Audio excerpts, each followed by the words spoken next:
Buenas tardes a todos. En nombre de la Asociación Colombiana de Investigación Operativa, ASOCIO, tenemos el placer de compartir con ustedes estos espacios de conferencias virtuales que nos acercan como comunidad interesada en la investigación operativa. En esta ocasión tenemos el gusto de hacer la conferencia virtual titulada La investigación de operaciones en contextos humanitarios, en donde contaremos con dos presentaciones muy relevantes para nuestros tiempos de cambio en Colombia y en todo el mundo. En primer lugar, contaremos con la presentación de la profesora Nubia Milena Velasco, profesora de la Universidad de los Andes, quien nos hablará sobre lo que nos dicen los datos en la gestión de recursos durante la pandemia. Enseguida, el profesor Gonzalo Mejía Delgadillo, profesor de la Universidad de La Sabana, nos hablará sobre planificación estratégica de la cadena de suministros para hubs alimentarios en la región central de Colombia, modelado matemático para abastecimiento y distribución alimentaria sostenible. Al finalizar la sesión, haremos una sesión de preguntas para que la audiencia pueda interactuar con nuestros panelistas del día de hoy y podamos tener una sesión muy animada.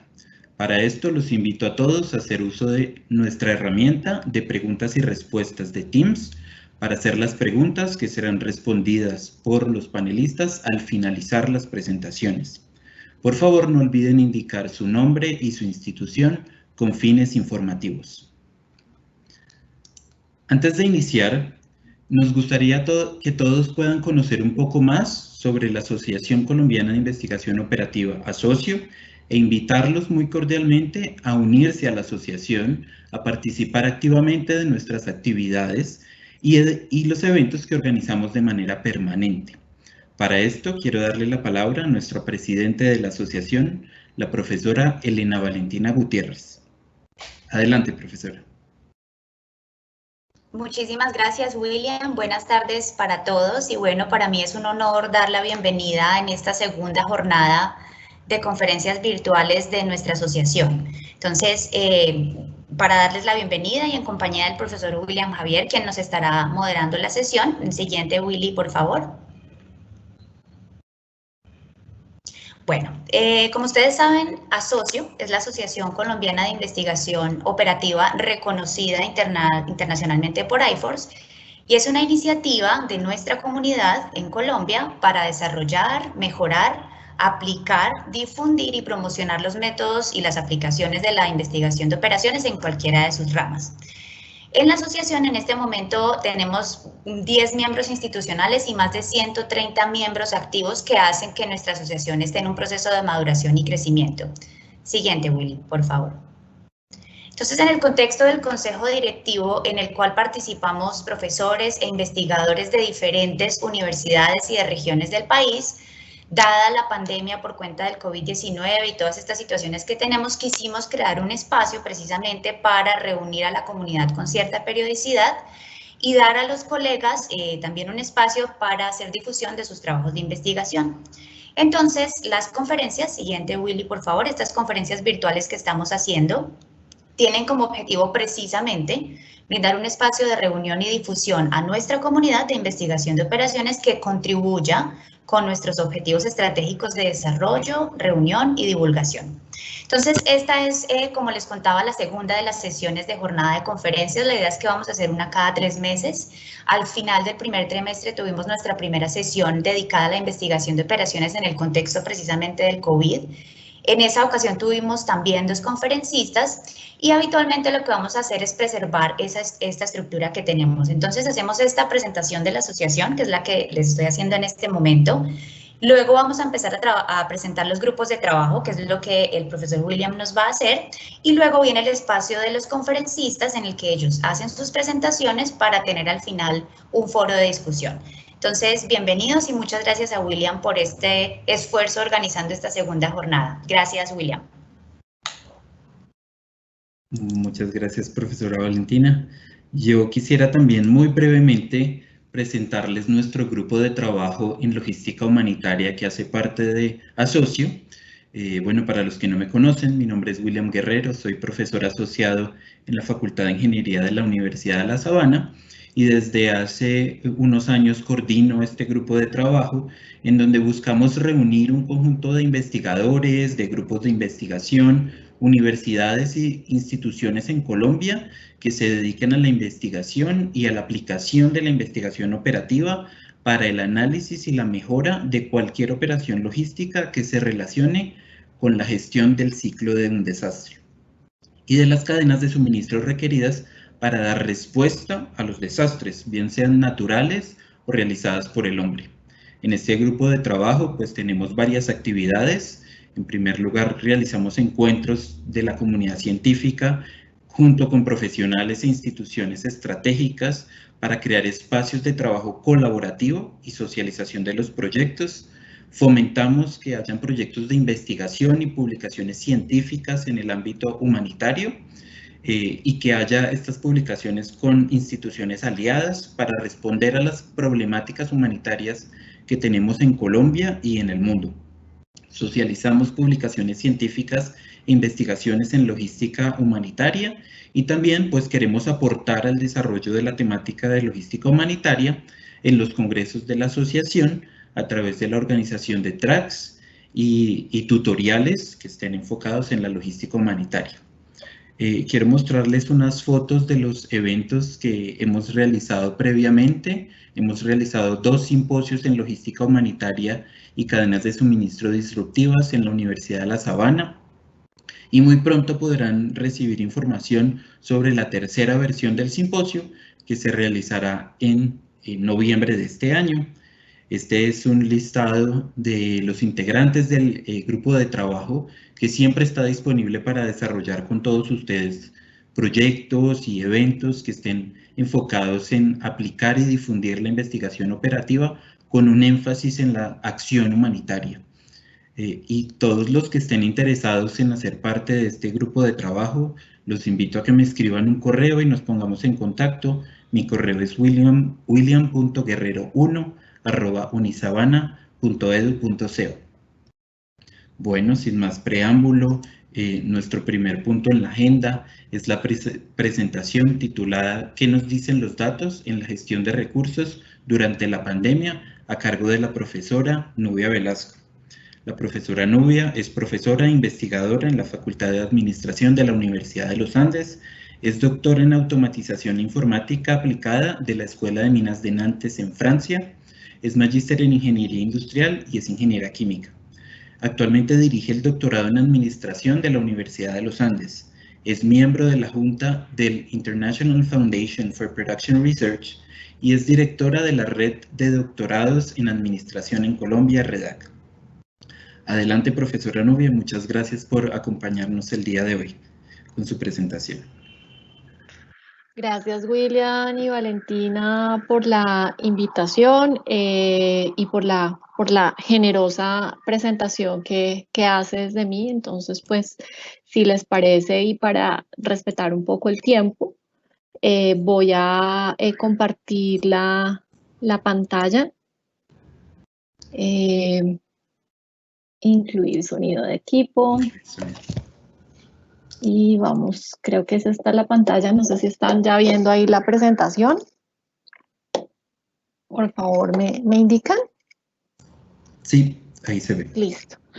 Bueno, entonces, como le mencionaba un poco a William y a Valentina antes de iniciar, yo les voy a hablar un poco de lo que hemos analizado los datos. Realmente aquí detrás de lo que hemos hecho no hay un modelaje fuerte de investigación de operaciones, es digamos como la parte previa para poder implementar modelos un poco más complejos de investigación de operaciones, y les voy a hablar de 3 proyectos que hemos adelantado con financiación externa en el último, pues en el tiempo que ha habido, que hemos vivido esta crisis sanitaria. Entonces, el primero es un proyecto sobre la capacidad instalada de unidades de cuidados intensivos en Bogotá, un proyecto que realizamos en el marco de el apoyo que desde la Universidad de los Andes se le ha ofrecido a las entidades públicas del país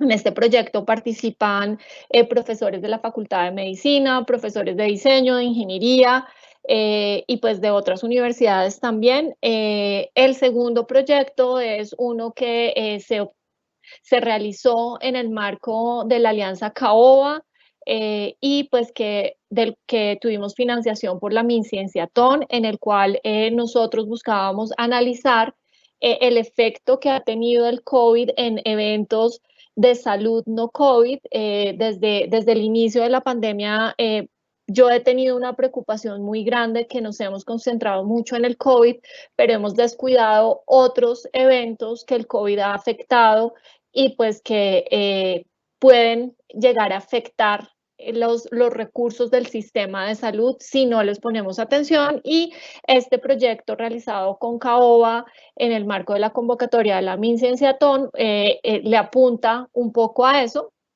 Y finalmente, un tercer proyecto que es en el marco del proyecto COLEF, un proyecto financiado por el IDRC, en el cual trabajamos en diferentes frentes, relacionado también con los eventos no COVID. Hacemos un análisis inicialmente de lo que es el proceso de vacunación. Lo interesante de todos estos proyectos, creo yo, es que ha habido una participación activa de profesionales e investigadores de diferentes disciplinas, desde diseño, medicina, ingeniería, administración, y eso nos ha llevado a un descubrimiento de cosas pues que antes no alcanzábamos a dimensionar. Entonces, vamos a empezar con nuestro primer proyecto. Como les decía, es un proyecto en el cual lo que buscábamos era analizar qué es lo que está pasando con la capacidad de camas de cuidados intensivos en la ciudad. Esto ocurrió al inicio de la pandemia, les estoy hablando de finales de marzo, inicio de abril, y lo primero con lo que nos encontramos y que nos seguimos encontrando desafortunadamente es el acceso a la información. El acceso a la información en temas de salud y sobre todo cuando tenemos crisis es muy limitado. En ese momento nosotros no sabíamos o no estaba a disposición de los investigadores cuántas unidades de cuidados intensivos habían, en dónde estaban localizadas y demás. Afortunadamente, con el tiempo, el ministerio soltó esa información de los REPS, que son los registros especiales de prestadores de salud. Esta es una base de datos muy importante porque se actualiza casi que diariamente y pues nos muestra la disponibilidad de camas de cuidados intensivos, de salas de cirugía, de puntos de vacunación, de profesionales que tiene cada EPS, cada IPS, y pues digamos nos daba información muy importante. Ahí nos juntamos pues con la gente de medicina, que pues ellos tenían la información, pues que esa sí es pública, de los censos nacionales de población y vivienda de Bogotá. La tenemos clasificada por localidad y por estrato, y pues también teníamos para Bogotá los registros de población por edad. Combinando esta información con algunos modelos de localización y asignación que son son generales, el CAMINS, el P-Median Problem y los modelos de localización de centros de gravedad, pudimos construir mapas de Bogotá de diferentes naturalezas. Aquí pues quisiera mostrarles un poco el mapa que tenemos a este lado. Nos muestra la red pública, las camas de cuidados intensivos que existen en la red pública. Cada una de estas zonas no es caprichosa. La red de salud de Bogotá está dividida en 4 subredes. Cada una de estos colores corresponden a unas subredes, y pues vemos aquí que pues hay una concentración de recursos de cuidados intensivos en estas 2 subredes que tenemos en la parte superior, mientras que hacia el norte pues no hay muchas disponibilidad de esas redes, de esos recursos de camas de cuidados intensivos. Sin embargo, en la red privada pues pasaba lo contrario. Les recuerdo que estamos hablando del inicio de la pandemia. Estamos hablando de que en ese momento los recursos eran administrados bien sea por la red pública o por la red privada independientemente, y pues ahí la primera conclusión visible es, oigan, tal vez tenemos que pensar de manera conjunta, pensar en la red de salud y no en una red pública y una red privada, que yo considero que ese es uno de los aprendizajes más importantes que nos ha dejado esta pandemia. Tenemos que hablar de la red de salud más allá de que esto sea público o privado. Sin embargo, pues lo pudimos cruzar con otra información que teníamos disponible. Les había hablado de los estratos. Aquí tenemos la disposición de las camas de hospitalización ya son los circulitos. Entre más grande el circulito, más número de camas. Y pues aquí el color nos está indicando el estrato. El violeta es el estrato 6 y el rojo es el estrato 1. Pues ahí vemos también una concentración importante en el eje oriental de la ciudad de recursos. Estas líneas que ustedes ven acá corresponden a las paradas de la red de Transmilenio. Y en el segundo mapa, pues vemos las UCIs. En este momento, pues vemos que realmente la disponibilidad de UCIs en abril, mayo que existía en Bogotá, pues era muy, muy bajita. Y el color aquí lo que nos está indicando es entre más clarito, menos concentración de habitantes, entre más oscuro, más concentración de habitantes. Y si ustedes se fijan, las zonas que están más oscuras, pues no hay camas, básicamente.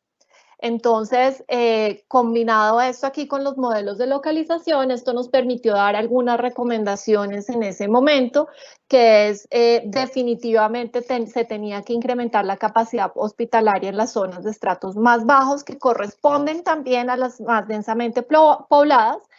Necesitábamos establecer unos centros de atención provisionales, principalmente en estas localidades, que era donde veíamos mayor deficiencia a esos recursos y donde los ciudadanos se tenían que desplazar más para llegar a un centro de atención. Los modelos de localización nos permitieron priorizar zonas con pobladores por encima de los 50 años. Recordemos que el COVID antes de que llegaran las vacunas, pues las personas más vulnerables eran las que tenían más edad.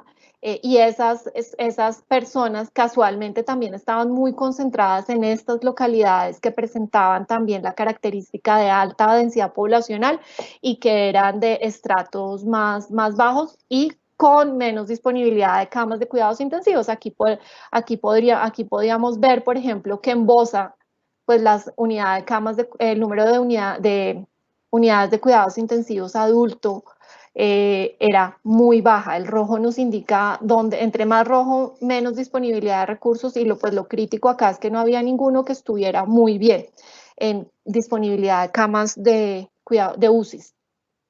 Y definitivamente, pues, en ese momento no existía la comunicación. En ese momento, en Bogotá, las camas las administraba cada IPS, cada asegurador.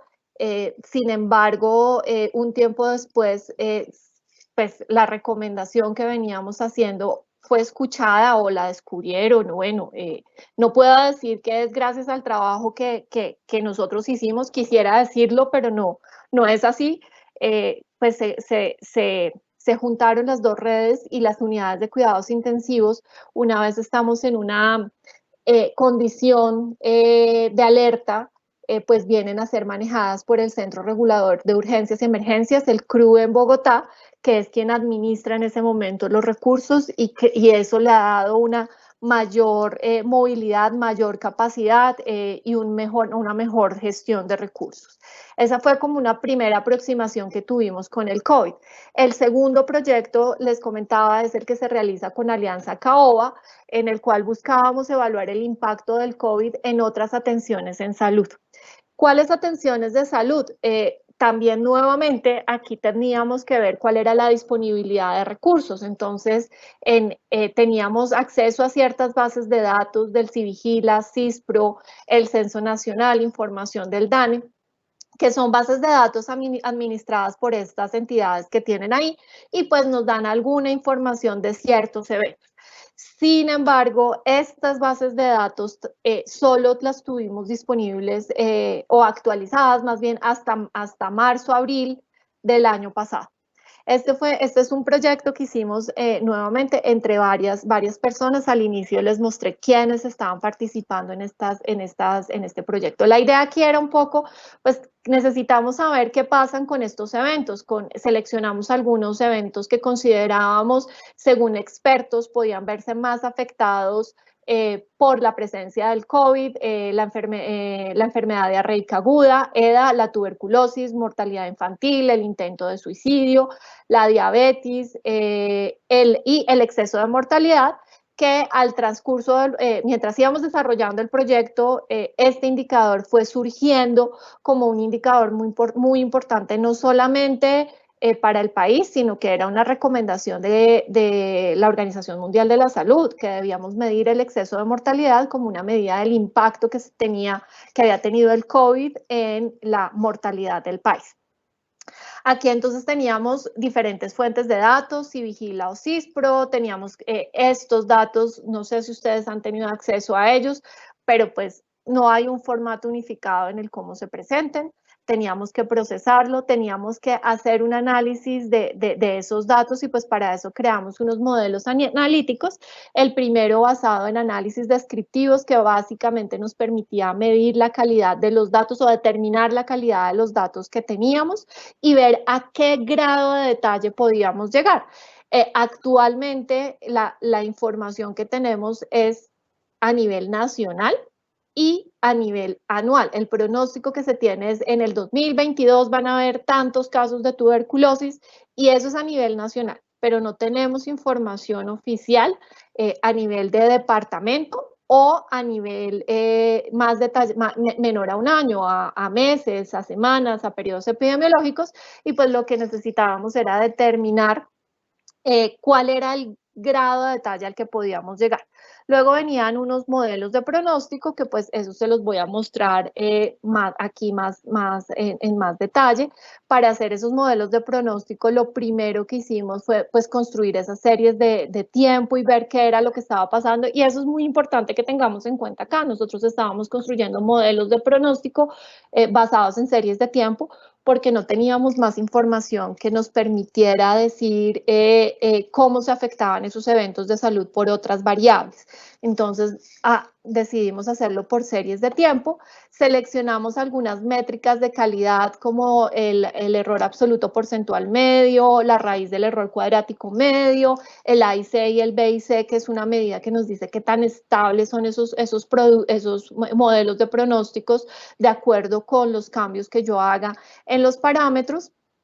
Y pues íbamos a hacer una selección para cada evento en salud, hacíamos una selección del modelo analítico, teniendo como línea base una regresión polinómica.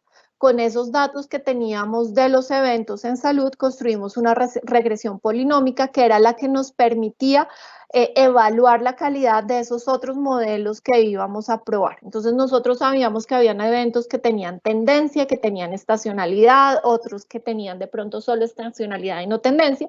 Entonces dijimos, vamos a probar con los métodos de series de tiempo de Hall-Winters, la suavización exponencial triple y los métodos de Sarima.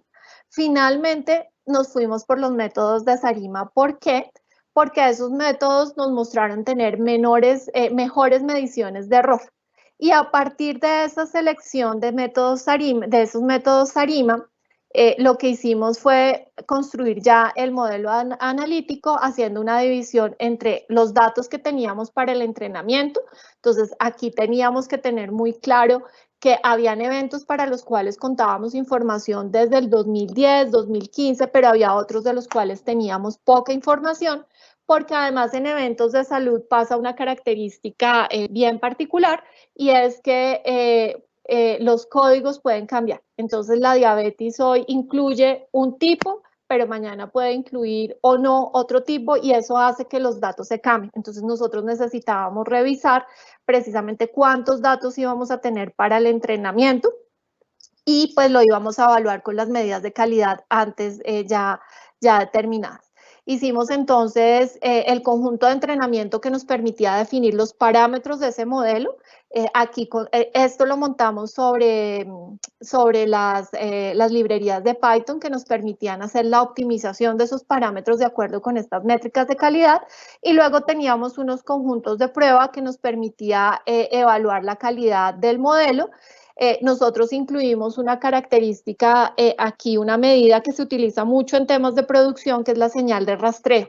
Entonces nosotros lo que hicimos fue incluir esas mediciones de señal de rastreo para ver qué tanto podíamos confiar o qué tantos pasos adelante podíamos hacer el pronóstico de nuestros eventos en salud. ¿A qué conclusiones llegamos? Aquí de pronto está un poquito al revés, a que teníamos que los eventos los podíamos analizar inclusive a nivel de departamento y de capital, y podíamos llegar a un detalle de periodo epidemiológico. El periodo epidemiológico es como una medida estándar que se tiene en epidemiología, y cada año tiene exactamente 13 periodos epidemiológicos. Entonces aquí lo que hicimos fue podemos construir pronósticos por periodo epidemiológico y detallarlo a nivel de departamento e inclusive a nivel de capital. Llegar ya al detalle de la semana o al detalle del municipio no teníamos suficiente información, los pronósticos nos daban mucha variabilidad, muy errados, y el análisis estadístico así no lo indicaba. Construimos dos escenarios, uno sin COVID. ¿Qué significaba el escenario sin COVID? Que el último dato que íbamos a incluir era lo íbamos a cortar en diciembre de 2019, mientras el análisis con COVID íbamos a incluir información de enero a marzo del 2020, que era lo que teníamos disponibles, y queríamos hacer una medición de impacto. Recuerden que nuestro objetivo era evaluar el impacto del COVID. ¿Con qué nos estrellamos? Con que esta información de enero a marzo nunca se actualizó. Entonces, actualmente estamos haciendo esa actualización, valga la redundancia, ya tenemos los datos hasta diciembre del 2020, estamos evaluando el impacto que se ha tenido, como la diferencia entre lo observado y lo proyectado, y la diferencia entre el total de casos pronosticados para el año. Aquí básicamente lo que estamos haciendo es como si tuviéramos ese pronóstico de este año, como si tuviéramos que eso es un inventario, y vamos yendo periodo epidemiológico por periodo epidemiológico, evaluando cómo vamos en esa detección de casos. ¿Qué es importante que tengamos en cuenta acá? Que nosotros partimos que ciertos eventos, que aquí les comenté cuáles fueron los que analizamos, EDA, tuberculosis, mortalidad infantil, intento de suicidio, diabetes y exceso de mortalidad, que en alguno de esos iba a haber un subregistro, por ejemplo en tuberculosis, pero que en otros, por ejemplo la enfermedad diarreica aguda, esos se iban a ver, entre comillas, favorecidos por la presencia de COVID. Entonces, si estábamos por debajo, de pronto no era un subregistro, sino que efectivamente eso era lo que estaba pasando. Construimos nuestros modelos, aquí pues está una comparación para uno de esos pronósticos de uno de los eventos de la línea de base, que es el azul, la línea verde es el pronóstico de Hall Winters, y el amarillo es el modelo con Sarima. Lo que evaluamos fue el tiempo que se demoraba haciendo los pronósticos, además de las otras medidas de error que utilizamos, y en este sitio web ustedes pueden encontrar todos los resultados que presentamos para todos los eventos de salud, el análisis descriptivo, el análisis de los métodos de pronóstico, y pues aquí tenemos un ejemplo para el caso de tuberculosis. La línea amarilla es el pronóstico sin COVID, la línea azul es el pronóstico con COVID, y las líneas punteadas son los intervalos de confianza. Nosotros llegamos a modelos que tenían unos errores muy buenos, muy bajos, por debajo del 5%, casi todos, con métodos Sarima, que ese método lo utilizamos para absolutamente todos los eventos que analizamos, y eran eventos de diferentes bases de datos y de diferentes naturalezas, tanto en comportamiento como la naturaleza clínica en sí del evento. Y aquí les muestro un poco pues el resultado que alimentamos a ese tablero de control que creamos en el sitio que les dije, de las medidas que tenemos una señal de rastreo, es hasta cuándo yo puedo, hasta cuándo ese método de pronóstico me está dando un pronóstico que no se sale de esos errores que he determinado, un error cuadrático medio, el mapa y las demás medidas de error. En conclusión, pues teníamos una estrategia para diferentes métodos que podíamos alimentar de diferentes bases de datos, medidas de error muy bajas, en la mayoría de los casos por debajo del 10%, pero si veíamos todo, habían algunos muy poco que estaban por debajo del 20%, y las contribuciones es precisamente, nosotros estuvimos trabajando muy de la mano con el Instituto Nacional de Salud, que nos iba dando retroalimentación. Se creó ese tablero de control que, como les dije, lo estamos actualizando, y pues ellos quisieran que continuáramos trabajando con este método, con este proyecto. El siguiente proyecto, como les mencionaba, es un proyecto que tenemos en el marco de COLEP, que es un proyecto que hacemos financiado por la IDRC. Aquí trabajamos de diferentes frentes, diálogos para las decisiones. Me está fallando un poquito el mouse, qué pena. Diálogos para las decisiones, estamos construyendo modelos matemáticos para hacer el pronóstico de COVID a largo plazo y en tiempo real, y pues el frente en el que yo trabajo, que es la gestión de salud y COVID, estamos haciendo también un análisis de qué es lo que se está diciendo en redes sociales, y finalmente tenemos un museo de la desinformación en el cual estamos mostrando todas esas cosas que hay por Twitter, por Facebook, en las noticias que salen y que no son ciertas y que nos llevan a tomar decisiones erradas. Entonces, como les menciono, yo estoy involucrada en el frente de gestión de salud y COVID-19.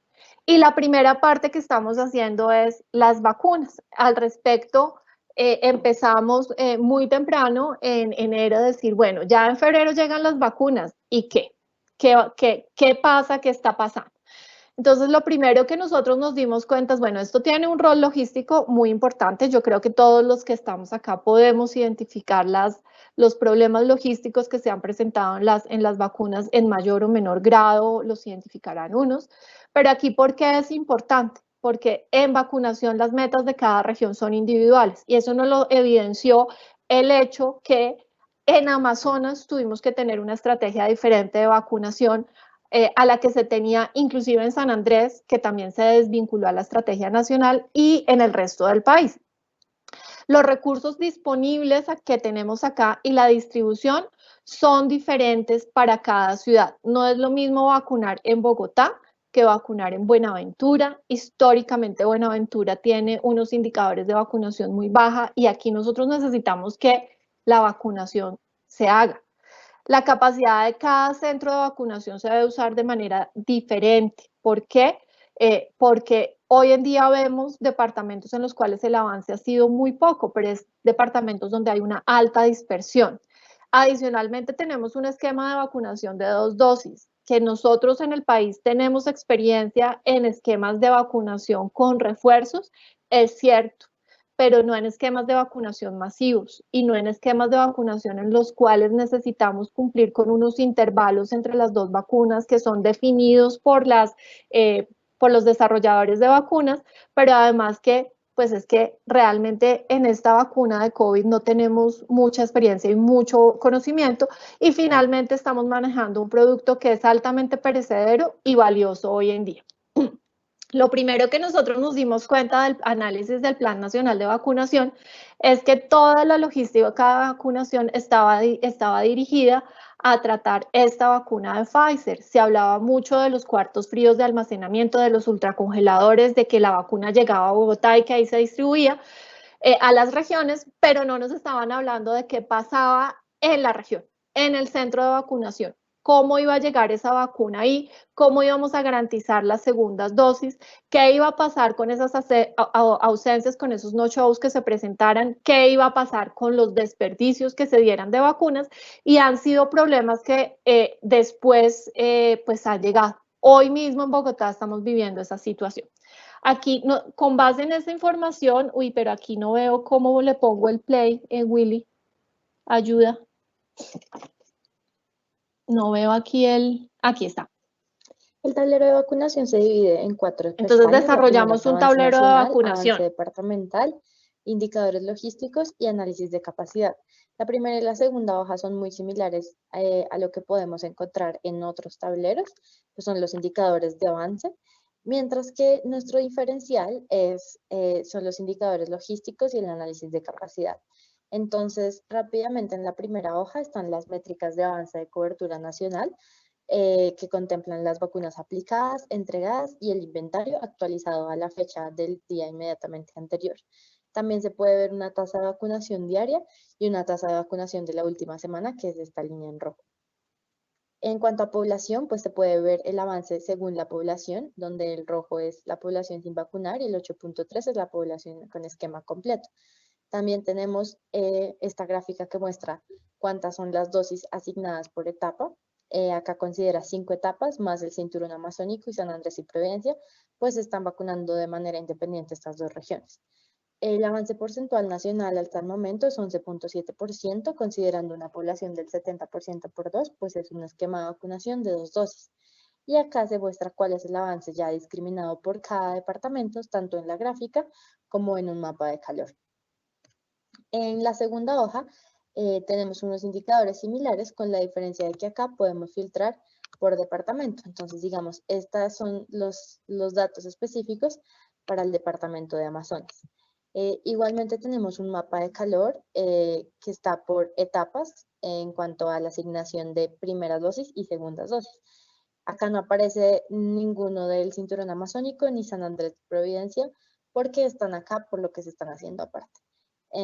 Este es un mapa de calor donde muestra los mejores departamentos, como Antioquia en la etapa 1 segundas dosis y etapa 2 primeras dosis también acá van bien, y acá se puede filtrar por el número de dosis, pues por las dosis que se requiera primera o segunda. En la tercera hoja vemos los indicadores logísticos de vacunación. El primero está relacionado con inventario, que es la diferencia entre las dosis aplicadas y las dosis entregadas. Es un reflejo de la ejecución de cada ente territorial. Hasta el momento tenemos 2.794.749. Hoy ya tenemos 4 millones. millones A 32.84 días en que pues se agota.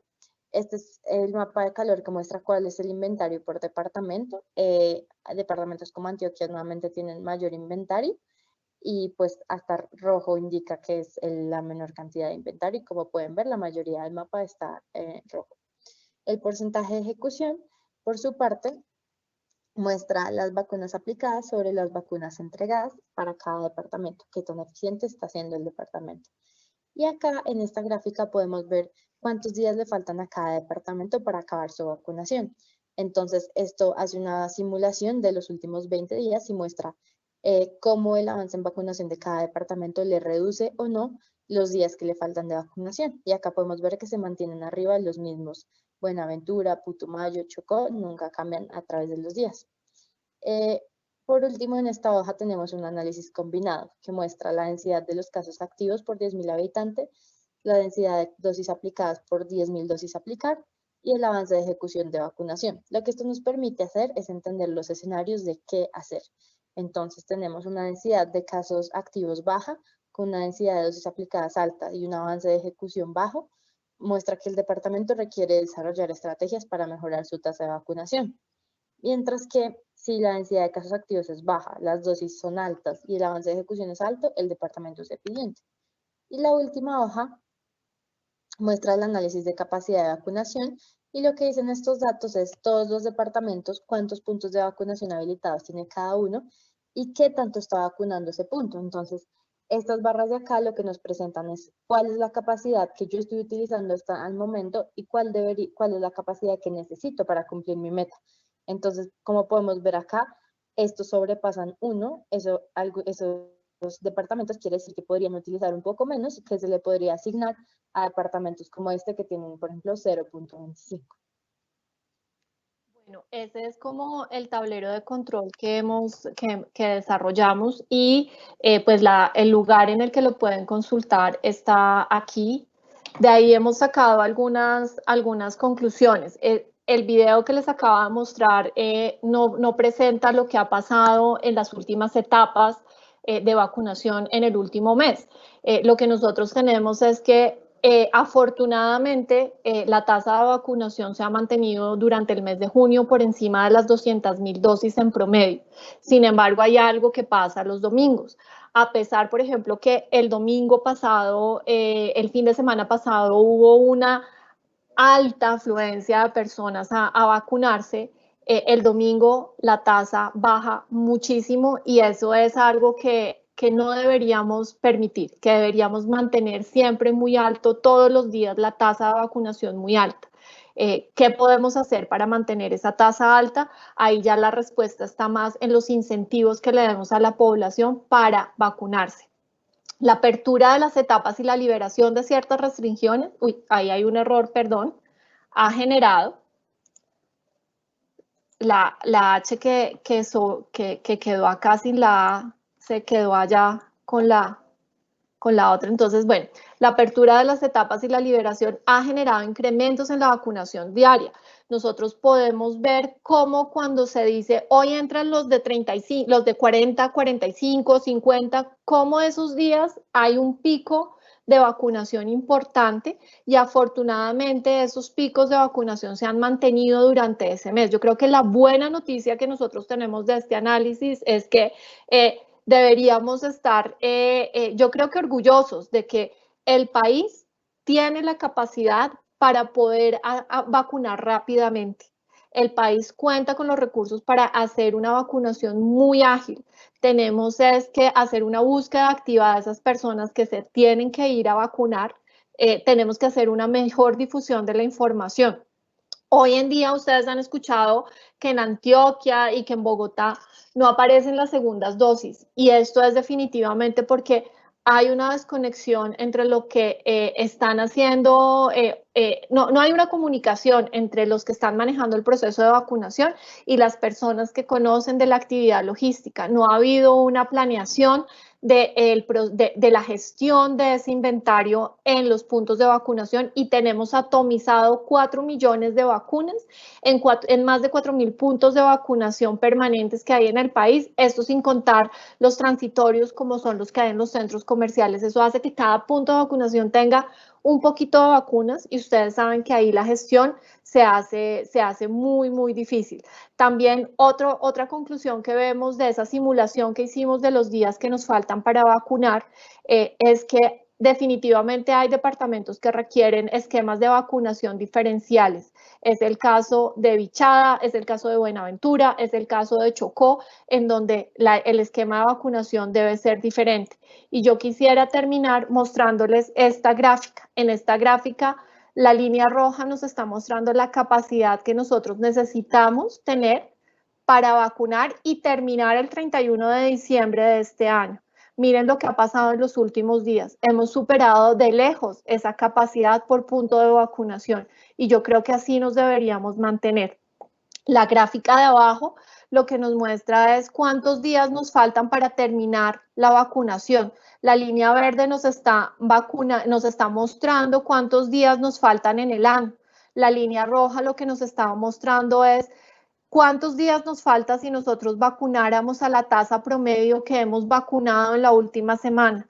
Y miren que la buena noticia es que desde que se han liberado las etapas, ese número de días está por debajo de lo que nos falta para terminar el año. Yo creo que eso es algo que tenemos que considerar y que tenemos que mantener actualmente. Con eso cierro. Como les decía, esto es simplemente analizar la información a la que tenemos acceso. Desafortunadamente, en vacunación no tenemos acceso a los detalles de lo que está pasando en cada municipio, con cada etapa, con cada dosis y con cada tipo de vacuna. Willy, te doy la palabra. Muchísimas gracias, profesora Novia, por su presentación. Por favor, no duden en poner sus preguntas en la herramienta de preguntas y respuestas de Teams para que podamos hacerlas a los conferencistas al final de las presentaciones. Nuestra siguiente presentación es titulada Planificación Estratégica de la Cadena de Suministros para Hubs Alimentarios de la Región Central de Colombia, modelado matemático para el abastecimiento y distribución alimentaria sostenible. Esta presentación está a cargo del profesor Gonzalo Mejía. El profesor Gonzalo Mejía es profesor e investigador de la Facultad de Ingeniería de la Universidad de La Sabana, es doctor en Ingeniería Industrial de la Universidad Lehigh en Estados Unidos, es magíster en Ingeniería Mecánica y es ingeniero mecánico de la Universidad de los Andes. Actualmente dirige la maestría en Analítica Aplicada de la Universidad de La Sabana y es presidente de la región Américas del International Foundation for Production Research y es miembro de su junta. Muchísimas gracias, profesor Gonzalo, por acompañarnos el día de hoy. La pantalla es toda suya. Muchas gracias, William, por la invitación. Ahí también quiero aclarar que también soy el vicepresidente de Asocio Colombia. Creo que lo dijeron antes, pero quería recordarlo también. Bueno, para todos, pues muchas gracias por su asistencia al evento. Y sin más preámbulos, voy a empezar a compartir la pantalla y dar inicio a la presentación.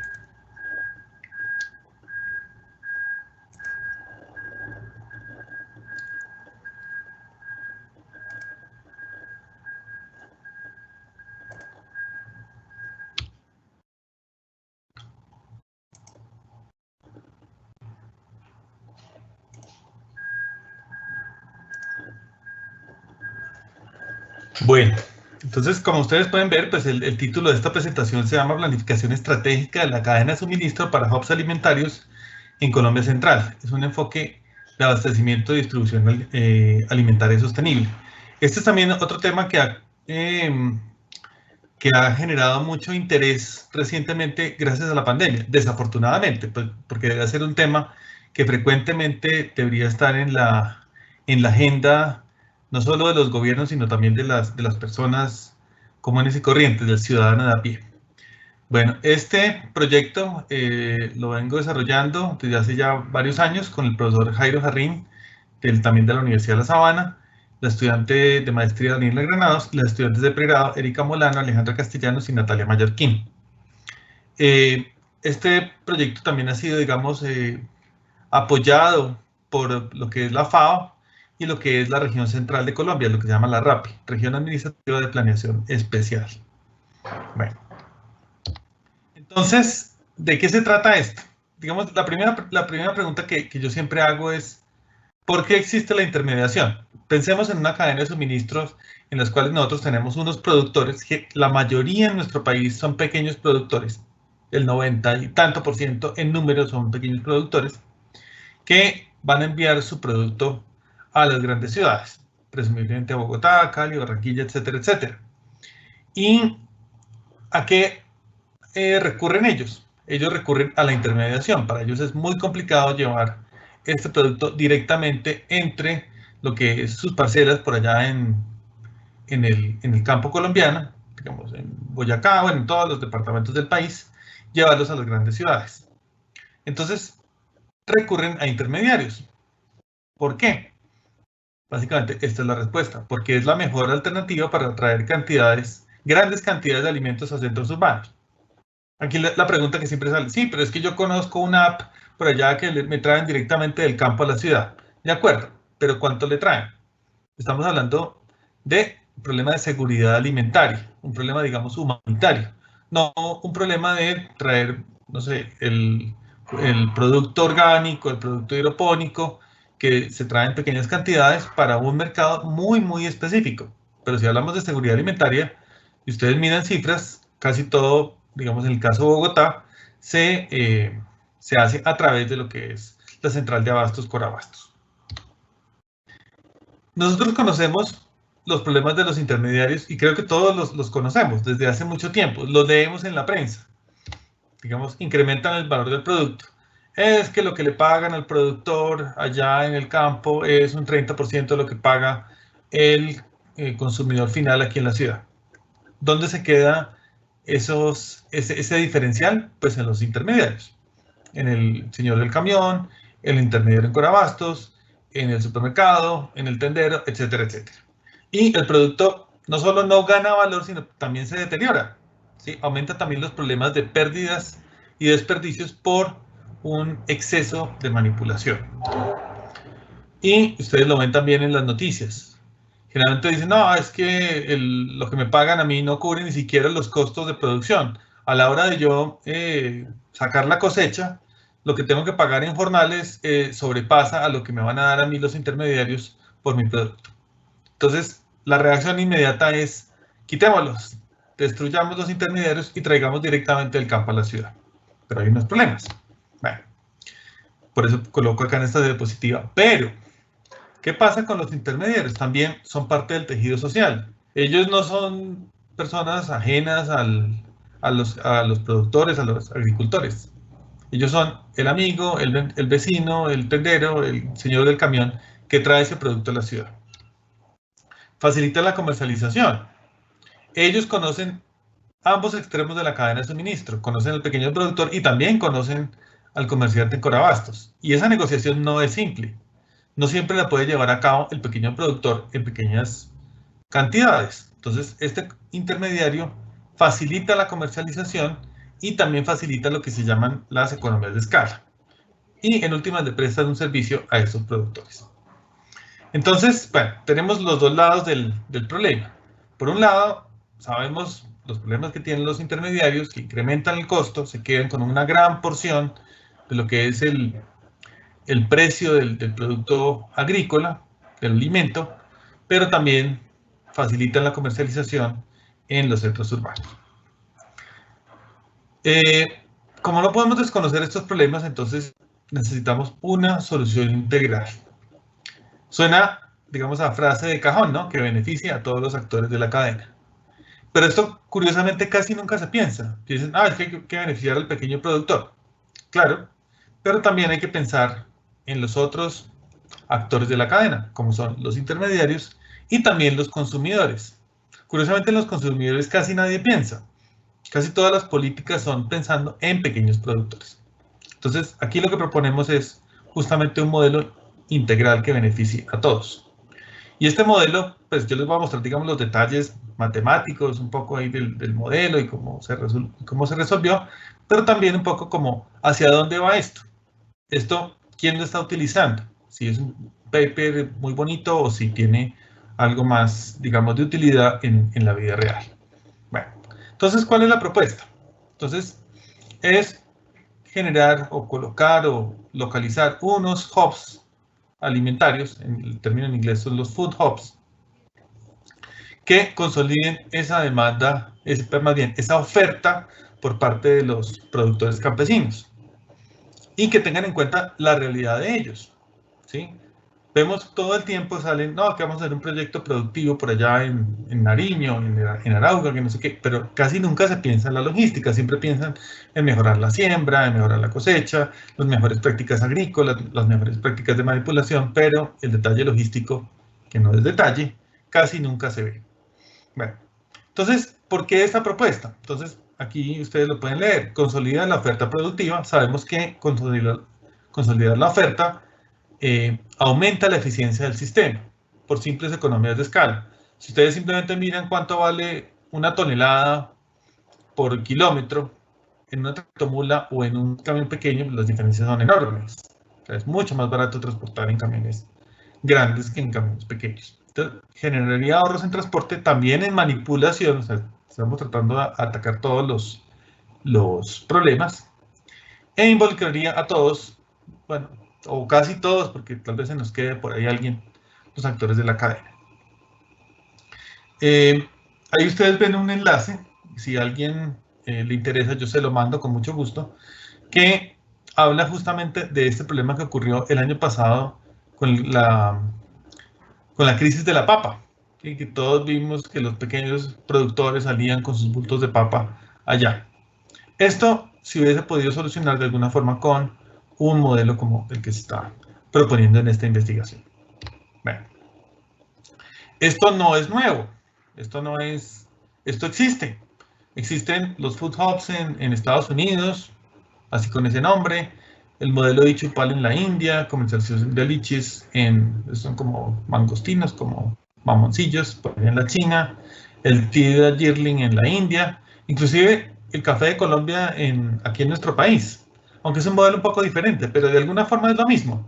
Es llevar esos pequeños hubs, que no son muchos, ni son infraestructuras gigantes, no son los parques industriales que vimos a la salida de Bogotá, sino son pequeñas instalaciones donde se acopia el producto, que se hace hoy en día informalmente. Hoy en día eso pasa en muchos pueblos, en muchas zonas, pero la idea es aquí tecnificarlo un poco más.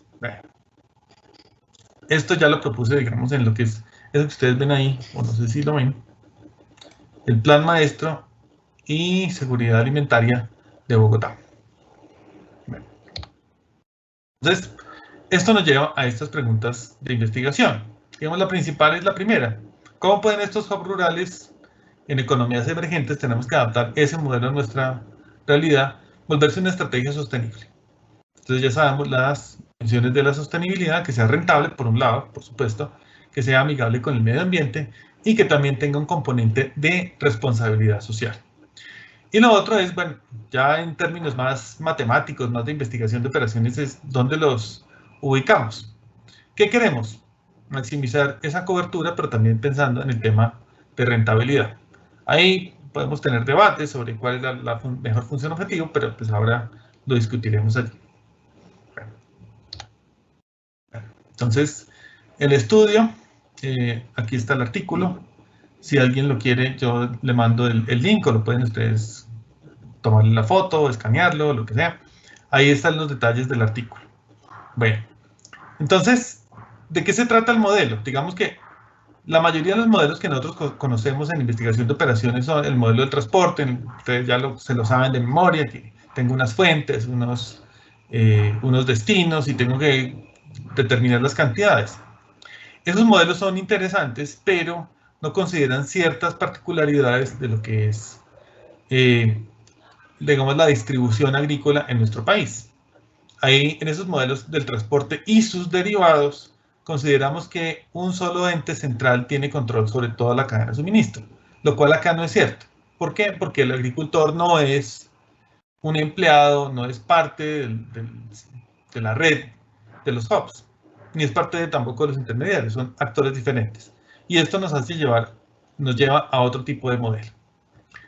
Para esto también se ha estudiado, que son modelos de atracción, modelos de localización competitiva, donde los, entre comillas, clientes, que en este caso van a ser nuestros agricultores, van a tener la opción de escoger a quién le vende. Y eso es, digamos, una de las características primordiales para que esto funcione.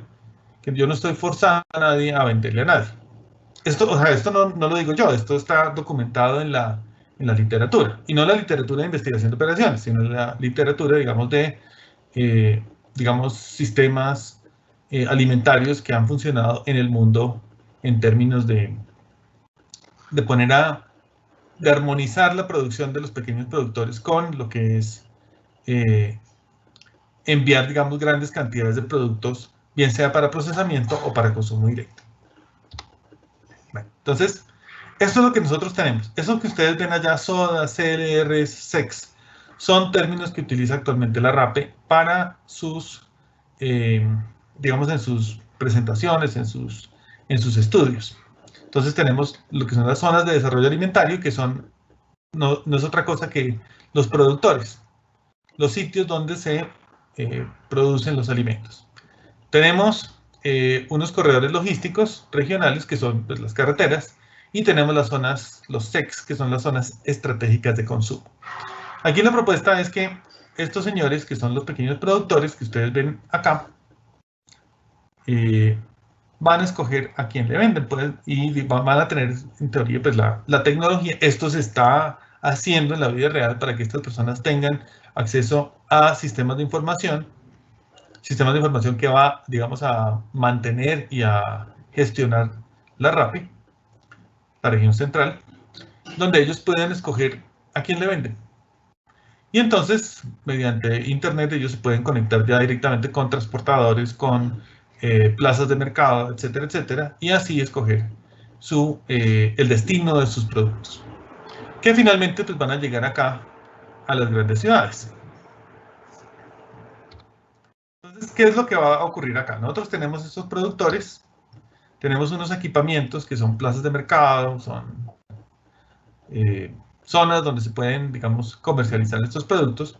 Generalmente son plazas de mercado que ya existen y estos productores van a poder seleccionar. Ellos pueden ir acá al equipamiento, venderle a través de a un intermediario o inclusive venderle directamente a los clientes. Esa decisión, ¿cómo la toman? Basado en una función de utilidad que le determina a cada productor cuál es el mejor sitio para su producto. Esa utilidad no es el dinero que va a obtener, sino, digamos, es un término un poco abstracto, ¿no? El término de utilidad acá a la hora de elección, pero es la utilidad que él va a percibir por tomar una decisión. En este caso, la decisión es a quién se le va a vender ese producto. En este caso, en nuestro modelo, pues simplemente tomamos simplemente dos factores. Eso se puede complicar todo lo que quieran. En este caso, la atractividad va a ser basada en lo que es el tamaño del sitio. O sea, ciudades más grandes van a ser más atractivas porque van a encontrar mejores condiciones para venderlo, más mercados. Y también la distancia, por supuesto, si yo estoy en Boyacá, pues no, tal vez solamente una pequeña fracción de mi producción se va a ir a Barranquilla y otra muy pequeña a Cartagena, pero la mayor parte podría ir bien sea a Bogotá o, por ejemplo, a Tunja o Bucaramanga, por ponerlo así. Y finalmente, si estos equipamientos logran captar parte de esa oferta productiva, pues ellos ahí sí lo van a vender o lo van a comercializar en las ciudades. Igual, estos también pueden tomar decisiones. ¿A quién le voy a vender yo? Tampoco tengo contratos, entonces la decisión también va a ser algo basado en este modelo de elección discreta. Bueno, entonces, algo de la recolección de los datos. Entonces, la región central, la RAPE, nos facilitó, digamos, datos de producción de 53 productos alimenticios cultivados en lo que es la región central, que son estos 5 departamentos: Boyacá, Cundinamarca, Tolima, Huila y Meta. Nos dieron también las ubicaciones geográficas de estos equipamientos que ellos ya disponen. La idea es utilizarlos. Muchos de ellos no se utilizan, están abandonados, habría que hacerles pues algún tipo de arreglo, pero pues esto no es comparable con construir grandes centros o grandes parques industriales. Yo les digo, son una cancha de básquetbol que se cubre y se utiliza durante un día a la semana. Bueno. Nos dieron también datos, conseguimos también datos, por supuesto, de distancia, los costos de transporte, costos inclusive de emisiones. Esto, digamos, lo obtuvimos, digamos, utilizando los impuestos que pagan, digamos, por la huella de carbono los vehículos que allí utilizaríamos. Y nuestros centros de consumo, definimos, pues, aquí estas ciudades, las capitales de la región central y otras ciudades grandes en Colombia. ¿Se pueden colocar más? Sí, claro, pero digamos que pensando un poco en la lógica del asunto, lo más racional sería pues que estos hubs alimentarios vendieran su producto en las grandes ciudades o en las ciudades más cercanas, grandes de la región central. Bueno, entonces, ¿qué se hizo acá? Se hizo un modelo de programación matemática lineal entera mixta. Lo programamos en GAMS, utilizando el solver simplex. Y las variables de decisión son estas acá, los hubs que se van a habilitar, cantidades a enviar entre los hubs y los puntos de demanda, cantidades a enviar desde los hubs, perdón, en la primera cantidad desde el productor a los hubs y a los puntos de demanda, o sea, de los productores a sus clientes, luego desde los hubs a los puntos de demanda, y también el número de vehículos. Pero en últimas, digamos, la decisión más importante es la de los hubs que voy a habilitar. Los otros como que se derivan de allí, a pesar de que son pues, de alguna forma probabilísticas, pero digamos se puede calcular esa probabilidad de que yo atraiga parte de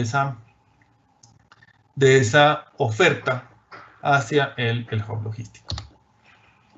Bueno, conjuntos y variables, pues rápidamente los vamos a ver. Pues, los típicos, los que ya se imaginan, los productores, los hubs, productos, el tipo de cadena, y esto por compatibilidad en el transporte, lo que son los tipos de camión, las ciudades, y tengo esencialmente mis variables.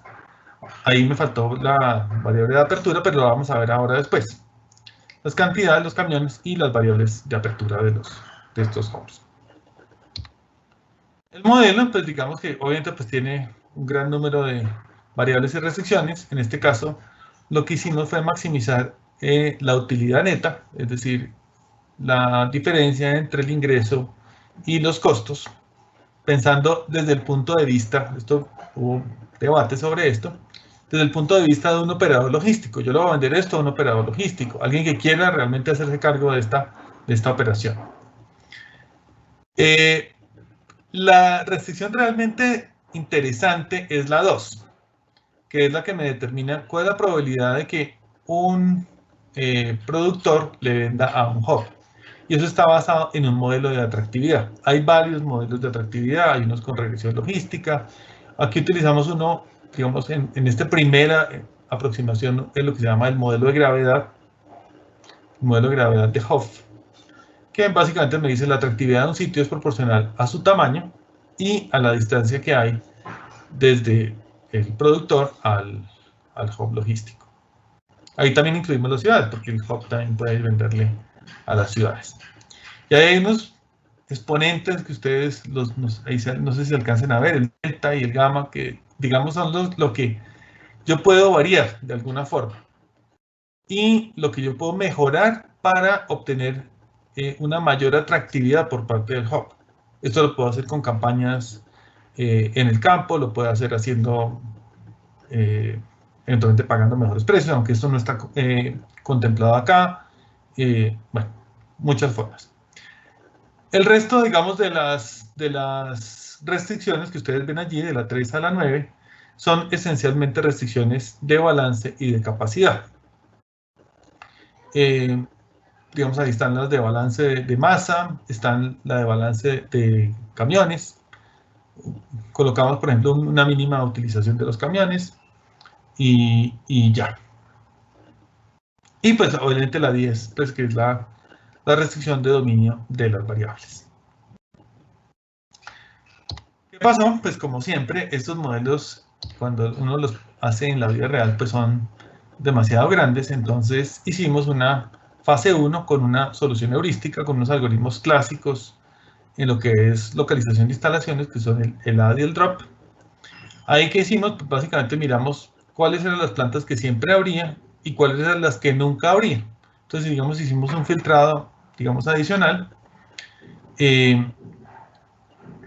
esos 50 que pasamos a 30 finalmente de los equipamientos que nos proveyó la RAPI.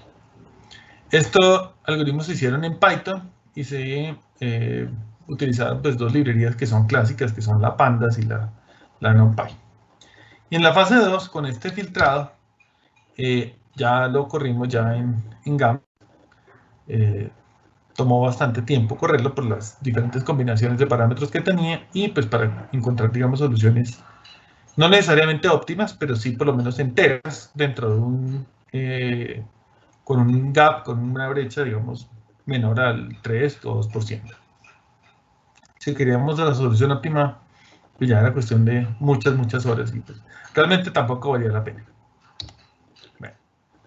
Entonces, estos son los resultados, digamos, unos datos estimados de lo que obtuvimos. Aquí realmente más que los números de costos y esas cosas, lo importante son cuántos hubs abrimos. En este caso, los hubs, abrimos 23 de los 30. O sea, en la medida en que yo abra más hubs, pues también se me incrementa el costo, digamos, de operación y en algún momento deja de ser rentable. Pero con 23 hubs, digamos, fue factible esta operación. Y tendríamos unas cantidades más o menos de 9.000 toneladas en todos estos hubs, lo cual no es mucho. Si ustedes miran, digamos, lo que se consume en Bogotá, en Corabasto, son 12.000, 15.000 toneladas al día. Entonces, pues, esto como tal, pues, es, digamos, no va a eliminar por completo la intermediación, ni mucho menos, pero sí va a ser más eficiente, digamos, la operación logística. En la medida en que tengamos más, podemos tener más, pues entonces ya podríamos hablar de cantidades más grandes. Aquí un pequeño análisis de sensibilidad. ¿Qué pasa si aumentamos la capacidad en 1.5 veces, en 2 veces y en 3 veces? Y aquí están, digamos, las cantidades que yo voy a manejar en cada uno, en los totales de mi sistema. Aquí abriría menos hubs. claro, tienen más capacidad, entonces abre menos. Y ya aquí, ya 16.000 toneladas pues, a la semana ya es una cifra pues, más interesante. Bueno. Costos de transporte. Yo creo que esta cifra es más diciente, digamos, desde el punto de vista política pública. Si ustedes miran los costos fijos de transporte, que son seguros, salarios, o sea, en el modelo con hubs, pues disminuyen, ustedes lo ven allí, no sé, menos de 50, estos son 50.000 dólares, contra los 500.000 de utilizar esos pequeños camiones chiquitos que irían a las grandes ciudades. Costos variables de transporte ya no hay tanta diferencia porque pues, los costos de variable pues, son lo que serían gasolina y peajes, que igual pues, los camiones van y vienen para allá. Bueno.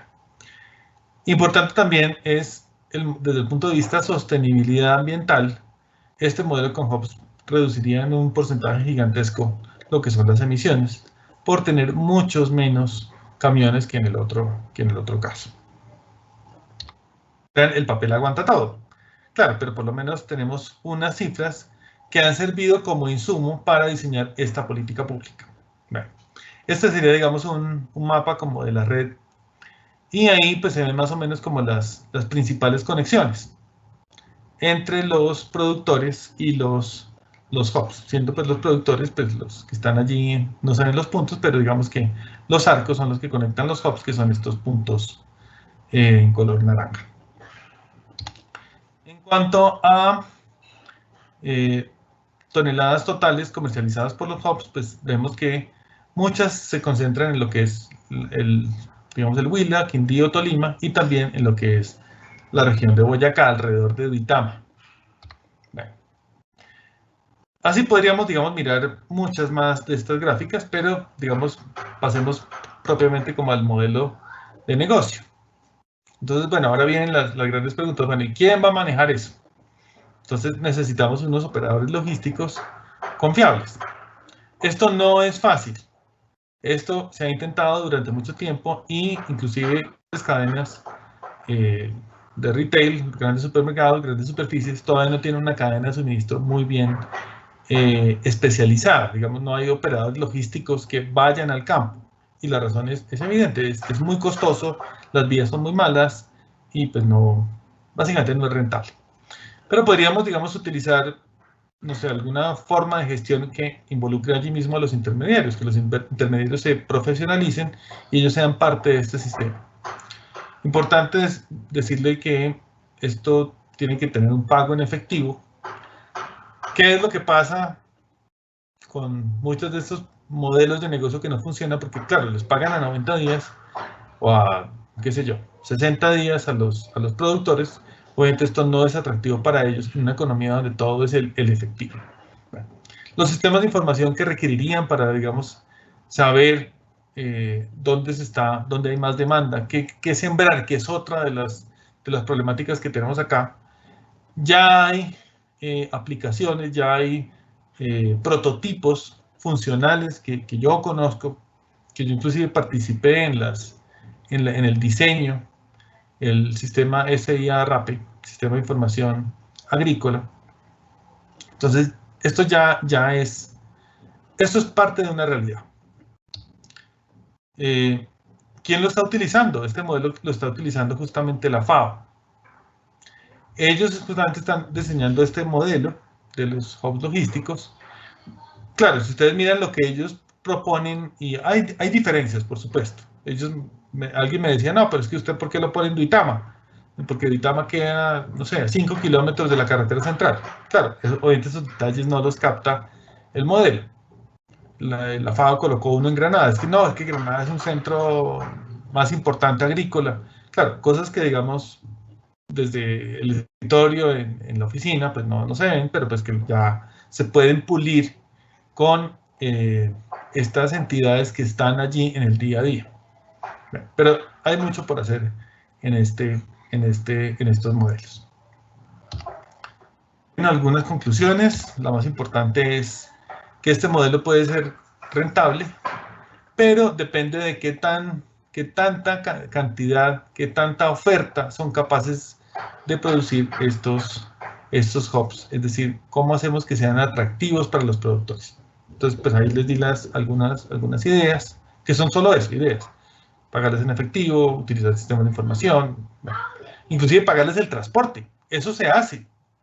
Pagarles el transporte desde su cultivo, desde su parcela hasta el hub. Bueno, ya vimos lo de digamos, los márgenes de ganancia se pueden mejorar para los productores.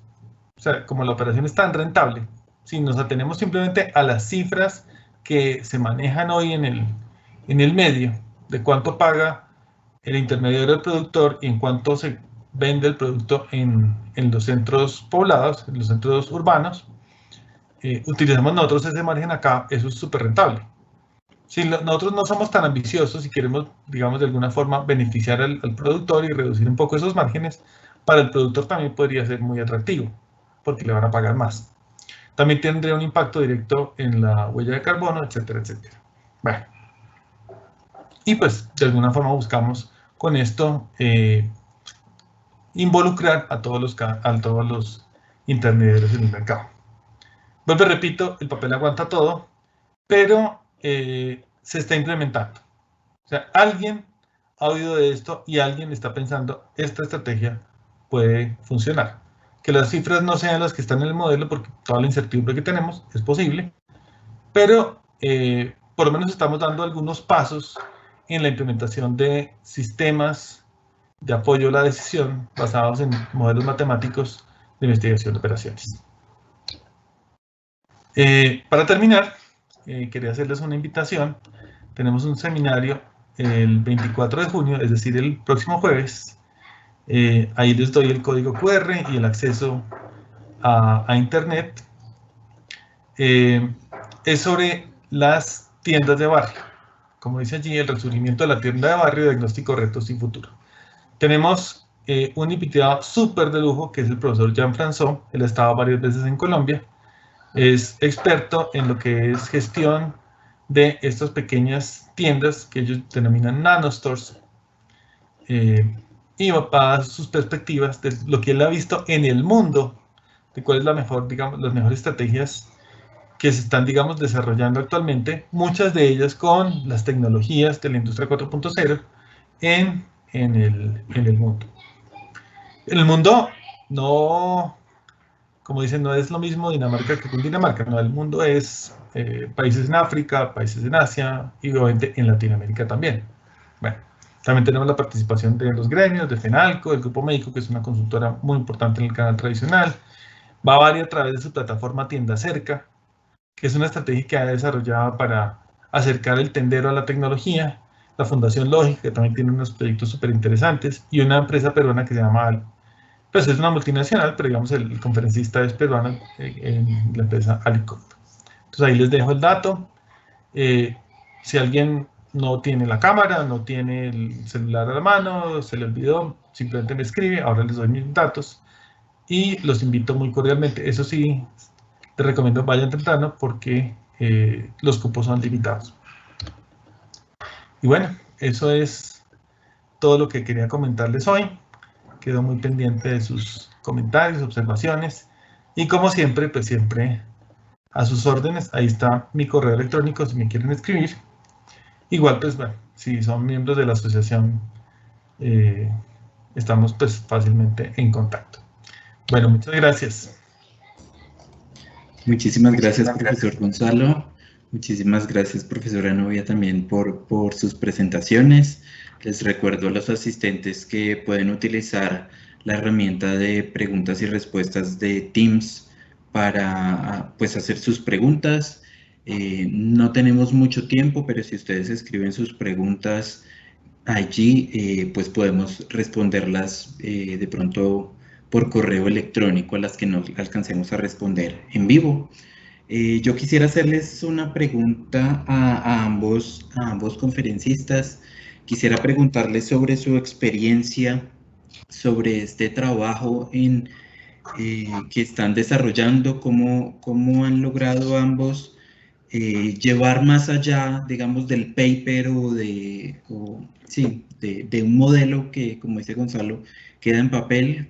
¿Qué barreras o qué facilitadores, cómo ha sido su experiencia para este trabajo que, bueno, en el caso de Nubias, por ejemplo, con médicos, y cómo ha sido eso? ¿Qué tips nos pueden dar a los asistentes para hacer que nuestra aplicaciones en investigación operativa pues llegue más allá del papel?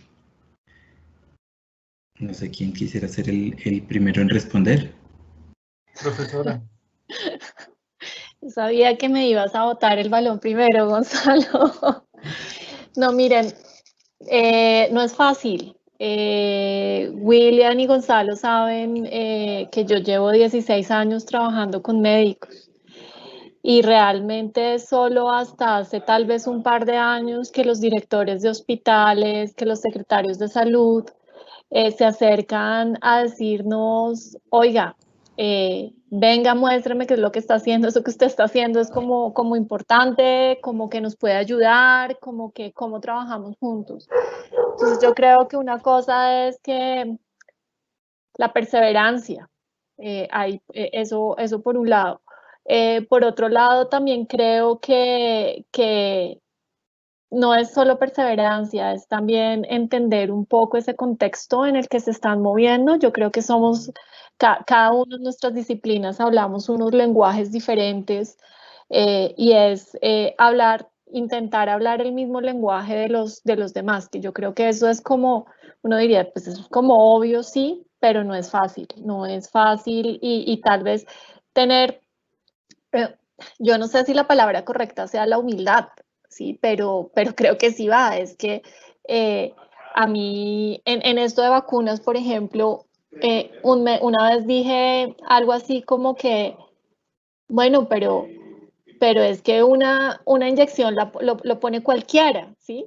Y entonces, pues no, es que una inyección no lo pone cualquiera, es que, por ejemplo, esto de la vacuna que viene en el cuádriceps, no sé qué, entonces es como tener un poco la mesura de no hacer esos comentarios porque, digamos, ahí el médico se escandalizó y entonces yo le dije, listo, usted se escandaliza cuando yo digo esto, pues yo también me escandalizo cuando usted habla de inventario, ¿sí? Porque es el lenguaje que ellos utilizan, pero que no tienen el bagaje detrás de, ¿sí? Digámoslo así. Entonces es como tener esa humildad de ambos lados de decir, listo, yo hasta aquí voy y usted dígame ahí cómo es y por el otro lado también. Entonces creo que eso es importante, creo que lo estamos aprendiendo todavía, eso. Y lo otro también es, yo creo que el estar en una universidad tiene la ventaja de poder estar con personas que hablan diferentes idiomas. Entonces, yo creo que eso es útil. Yo creo que he aprendido muchísimo de trabajar con artistas. Es que la parte de UCIS la hice con un profesional en cine y televisión, por ejemplo. Y uno dice, no, pero pues que puede hacer una persona en cine y televisión en esto, no, pues puede hacer mucho, ¿sí? Por ejemplo, él contribuyó toda la parte de visualización. Yo le explicaba, él me decía, no, eso no lo podemos visualizar así, eso lo tenemos que visualizar de otra forma, ¿sí? Entonces, es también el estar en una universidad, aprovechar ese espacio que hay. Entonces, yo creo que entre más se aprovecha ese espacio, uno puede llegar a ser más exitoso en la aplicación a fuentes externas. Y lo otro también es que nos quitemos un poquito esa barrera de que, uy, yo estoy haciendo esto y nadie más lo puede hacer y esto es lo que yo hago. Yo creo que en eso estamos mal y creo que todavía existe eso. Yo creo que pues hay que compartir, o sea, cada uno de nosotros tiene unas habilidades diferentes y pues hay que aprovecharlas. Bueno, yo coincido plenamente con Nubia, hay que quitarnos un poco ese ego de que nosotros hacemos el modelo matemático y que, qué sé yo, el gap y el duality y el optimality gap y el yo no sé qué cosas. Yo agregaría otra cosa. Te faltó el CPU time. El CPU time, sí. Y la complejidad. La complejidad del algoritmo, claro. Exacto. Yo quisiera agregar que hay que pensar un poco es ¿qué es lo que quiere el cliente? Digamos que uno se deslumbra un poco, uy, no, este modelo halló el óptimo y encuentra la solución, no sé cómo. Pero realmente para el pequeño productor, para el gestor del sector público, eso es irrelevante. Entonces hay que pensar, ¿qué le duele a él? Llegarle a decir, mire, usted quiere reducir la internet, o sea, yo voy a estas mesas consultivas de la Secretaría de Desarrollo, es que el intermediario, es que el intermediario, es que el intermediario, y yo llego y digo, no, es que no hay que eliminar el intermediario, todo el mundo me cae encima. Pero, digamos, hay que mostrarlo de alguna forma también que sea como, que sea lógica, que ellos lo puedan entender. Afortunadamente, hoy en día hay muchas herramientas de visualización que no había hace una eternidad, que estamos hablando de 2, 3 años, ¿sí? Entonces es mucho más fácil, digamos, expresarse, digamos, de una forma visual. Y la analítica de datos, por ejemplo, es algo que hoy en día ya, digamos que está embebida en muchas personas. Ya es difícil pensar en que alguien no le crea a la inteligencia artificial, después de todo el bombardeo de información que hay. Ahora, eso estamos hablando de gente, digamos, relativamente educada. Y mucha gente piensa, pues, que, bueno, que ustedes lo han visto, ¿no? Que el famoso chip de las vacunas, que con eso nos van a controlar y que bla, bla, bla. Digamos que hay muchos mitos alrededor de eso, pero ya la gente está pensando, hay unas herramientas computarizadas que me van a ayudar a eso. Curiosamente, en el tema de las vacunas, si quisiera hacerle esta cita, estaba oyendo yo Blue Radio hablando del tema de la vacunación cuando llegaron las primeras vacunas. Y entonces un señor dijo, no, es que hay que hacer un modelo de investigación de operaciones, que hay unos modelos que ayudan a hacer la distribución de esas vacunas. Y uno de los panelistas le dijo, mire, yo no voy a dejar que una formulita matemática me diga a mí a quién tengo que vacunar. Esto es una cosa humana. O sea, todavía hay mucho desconocimiento de esto. Mucha gente lo ve como una cosa fría, el modelo, claro. Entonces, eso también tenemos que aprenderlo nosotros como investigadores.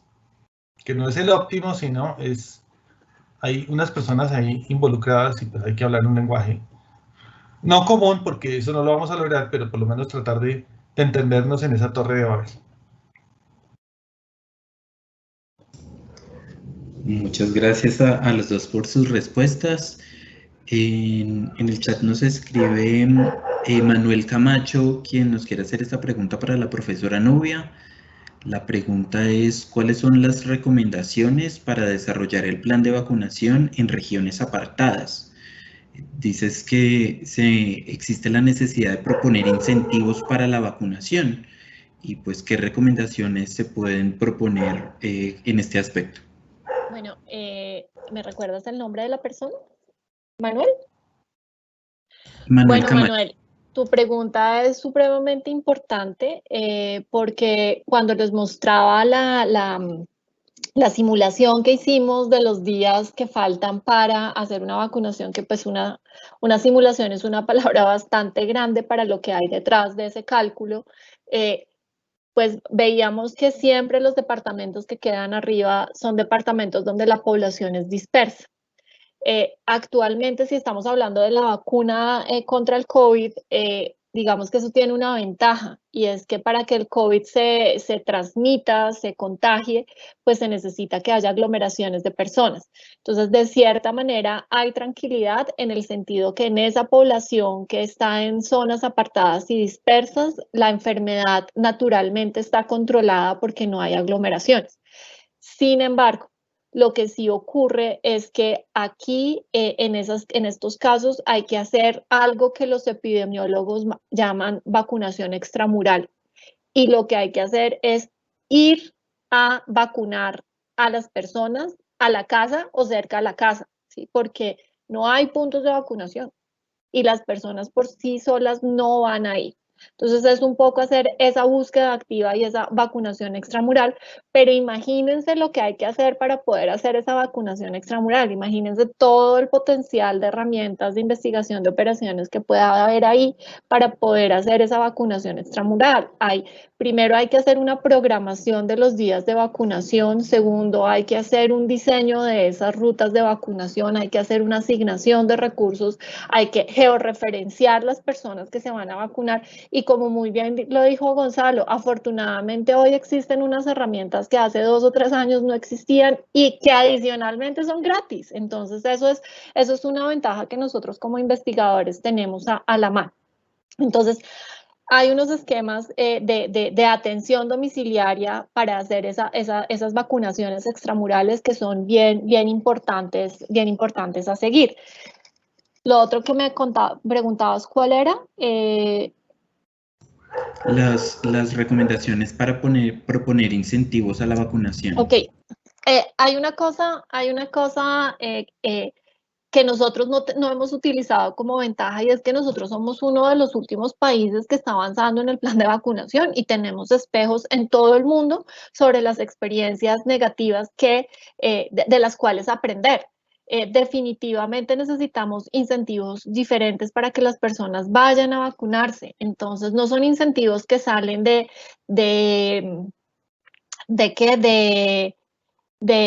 por una vacuna y le doy 2, no, o sea, no son ese tipo de incentivos, es el incentivo de que si viene a vacunarse, le doy el pasaje de Transmilenio gratis o le doy una tarjeta de Transmilenio gratis, porque es que en la población donde menos vacunación hay, es en la población que viene de los estratos más bajos, es donde esas necesidades son muy sensibles, que me den la tarjeta de Transmilenio, eso puede ser muy importante, que me den 10 tiquetes de Transmilenio, eso puede ser muy importante. Entonces, ese tipo de incentivos que tocan ciertas fibras a esa población que no se está vacunando. Claro, lo que estoy diciendo ahorita de que la población que nos está vacunando viene de los estratos más bajos es una hipótesis que tenemos, pero necesitamos información para poderla validar porque no tenemos acceso a esa información.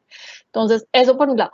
Por otro lado, fíjense que les contaba, cuando se quitan estas barreras de vacunación, la gente va, ¿sí?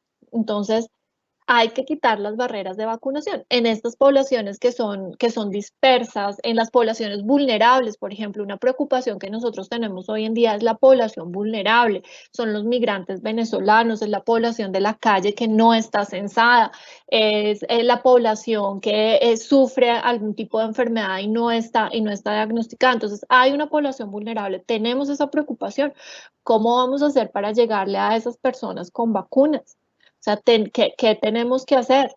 Entonces, definitivamente aquí tenemos que bajar algunas barreras de vacunación en esa población. Lo que se hizo en Amazonas fue un ejemplo clarísimo. En Amazonas se hizo lo que los epidemiólogos llaman una vacunación de bloqueo, y es miércoles, por el Amazonas me está entrando la variante del Brasil. Tenemos que ir a vacunar al Brasil, pero no podemos someternos a las mismas etapas que tenemos en el resto del país, que primero los de 80 a 85, que luego los más jovencitos y ahí reduciendo. No, todo el mundo, venga y se vacuna. Y si ustedes se dan cuenta, estos picos de 300.000 dosis, de 350.000 dosis que estamos teniendo hoy en día, es precisamente porque se están reduciendo esas barreras. Ya no necesitamos mi vacuna. O sea, cuando se iban a vacunar hace un mes inclusive, si uno no nos llevaba el pantallazo de que efectivamente estaba priorizado en mi vacuna, no había poder humano que lo vacunaran, así uno estuviera dentro del rango de población. Hoy en día esas barreras se quitaron, porque es que realmente lo que estaba haciendo mi vacuna no era mucho más allá de decirle a uno el numerito, ¿sí? Y digamos que se estaba partiendo de una política de la desconfianza, que creo que también esa es otra cosa que tenemos que tratar de derrocar, esa política de la desconfianza, que el que viene me va a engañar. No, o sea, tenemos que partir de la confianza pues para construirla precisamente, pero que se quiten esas barreras. Cuando empezaron a salir, yo no sé en las otras ciudades, creo que sí existe esto de agendar la vacunación online, mucha gente la agendó. Entonces, ese tipo de cosas, dejar esa, o sea, en últimas, ¿quién es el más interesado de que se vacune? Pues el individuo, ¿sí? Claro, es un problema social, sí, pero o sea, el que tiene que tomar la decisión de si se vacuna o no es la persona, entonces que él mismo la agende. Cuando se dejó esa responsabilidad también hubo un flujo masivo, entonces mirar todas estas cosas que están bloqueando el proceso de vacunación y ver cómo se relajan las que estén a nuestro alcance, porque desafortunadamente dependemos de los proveedores de vacunas y los proveedores de vacunas nos están incumpliendo. Pero fíjense, el hecho de esos tiempos de entrega también es algo que nosotros estamos acostumbrados a manejar en los problemas de operaciones, que pues hay una variabilidad en ese tiempo de entrega, entonces una formulita de pronto nos puede ayudar ahí a resolver el problema. No sé, Manuel, si eso queda respondida a tu pregunta.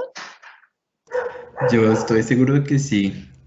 Erika nos hace una pregunta chiquitica, digamos que ya se nos acabó el tiempo, pero pues me atrevo a abusar del tiempo de los dos para hacer esta pequeña pregunta. Simplemente Erika nos pregunta cuáles son las principales diferencias en la gestión logística que se realizaba antes de la pandemia, cuando había una red pública separada de la red privada, a la que se realiza pues ahora. Bueno, esa es